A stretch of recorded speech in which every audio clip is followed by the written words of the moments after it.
Hello, I'm Amy Treadwell, licensed professional counselor and professional educator, and I'm here to give you a quick tip that can help you with kids who might be having a big feeling.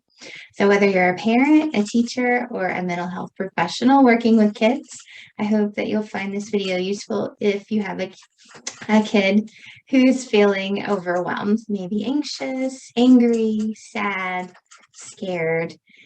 This tip that I'm giving you is called Five Senses Countdown.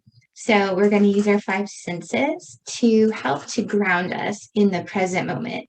This is a form of mindfulness, but it's also a child-friendly, playful way to introduce this concept. And what I love about it is that you can do it literally anywhere. And in fact, when you practice it with your child in different locations, it can be a very playful way to engage with present moment focus and attention as well.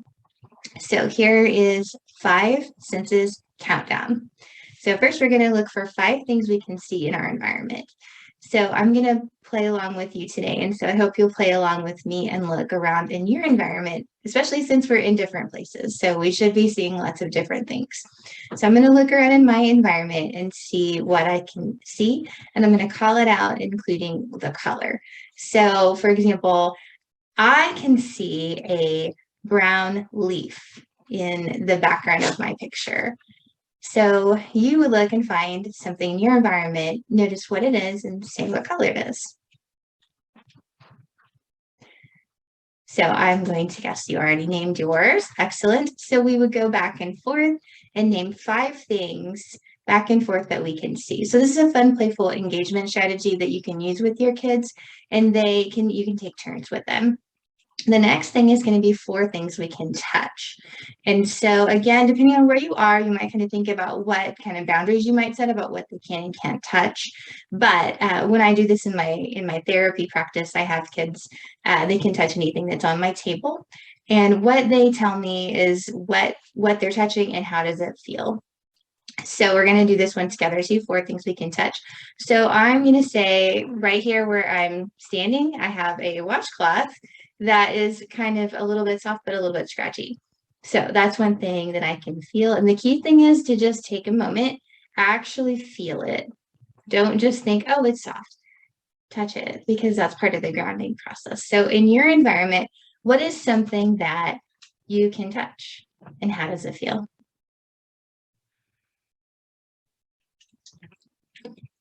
Okay, I'm going to guess you shared yours with me. And then if we were doing this at full, complete process, we would be doing four things that we can touch. Then we're going to do three things we can hear. So this is really great listening practice. And so you want to listen and tune in and see not only what can you hear, but kind of how do you describe that sound. So in my environment right now, I can hear the sound of cars just very softly going past on the road outside of my apartment. And it sounds a little bit like a swooshing sound. So what can you hear in your environment?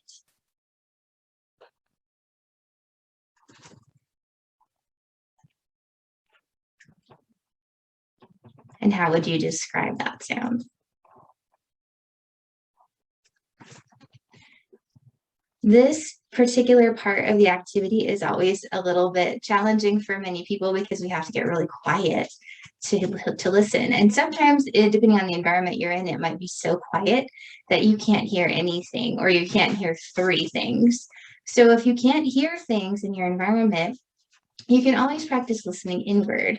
So one thing that I ask my kids to do if we're having trouble hearing anything else and we haven't gotten two or three things we can hear is I ask them to see if they can listen to their heartbeat. And so we might close our eyes and just take a moment to listen inward and see if we can hear or feel our heartbeat. Sometimes we listen inward and we hear or feel our breath coming in and out. We might listen inward and see if we have any other sounds, like maybe our stomach is growling, or maybe there's something else, like you can hear maybe your heartbeat. So that's another way to use those listening skills, listening inward. Okay, so that was three things we could hear, and then two things we can smell. So we're going to get curious about our environment. You might just take a deep breath and notice, what do you smell?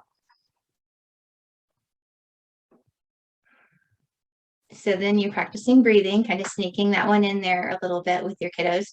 So you notice what you smell in the environment. And there's no judgment, right? If you happen to smell something like, "Ooh, that's a little bit too much of that smell," no judgment. We're just noticing. Also, the other thing you can do is get curious about anything in your environment that might have a smell, and you might just investigate. So for me, I'm standing here next to my office space, and I have this little wax melt from my candle warmer. So I'm going to smell this. And this one, it smells like chai, like pumpkin spice chai. So that's one thing I could smell in my environment. But no matter where you are, you can pick up anything, even if you don't think it has a smell, and just investigate and see if it does. So it's playful, it's curious. We're just using our five senses. So that's two things you can smell. The last one is one thing you can taste. So again, if you're doing with kids, you might set some limits on what they can taste. The other thing that I always do is if I have something that we can eat at that point, like a piece of gum or a snack, we do that. The other thing is if we don't have anything like that and there's nothing in the environment that would make sense to taste, we just notice, do you have any taste in your mouth or just spit? And a lot of times the kids will say, "Oh, just spit." And that's totally fine too. The idea though is we're just taking a moment to notice, just to notice like, what taste do I have in my mouth? So, and again, it's no judgment, just noticing. So that was our five senses countdown. We went down from 5 things we can see in our environment and noticing the colors, 4 things we can touch, noticing how it feels. You can also, when you do 4 things you can touch, you can also see if it's cold or hot, or like if it's heavy or light. There's all kinds of ways you could use that sense of feeling. Then 3 things that you can hear, which could include listening inside, 2 things that you can smell, and 1 thing you can taste. So I encourage you to try this strategy with your kiddos, either inside like the room if you're a counselor or teacher, like or maybe if you're doing this at home as a parent, inside your home, inside your classroom, inside their bedroom, wherever there's a normal space where you might use it, at the kitchen table. But practice it in different locations, because what you'll find is that, of course, in different locations, there's different sensory information. And that makes it more playful and fun. It also builds that as a skill. Like it's just a skill that you can use anywhere.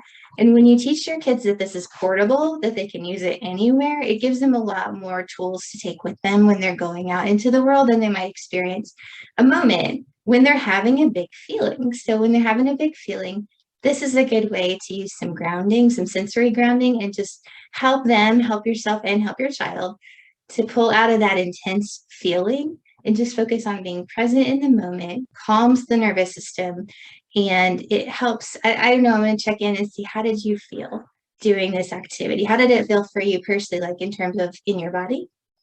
And how did it feel in terms of like your feelings? So a lot of people tell me that it feels a little bit relaxing. Maybe it makes them feel kind of curious and alert. This is also a great tool to help improve focus. So if you've got a kid that's a lot of times distracted, maybe a kid struggling with ADHD or anxiety, those kind of things, this exercise is very good for helping to practice focus as well. So thank you for tuning in, and I hope you have a great rest of your day. See you later.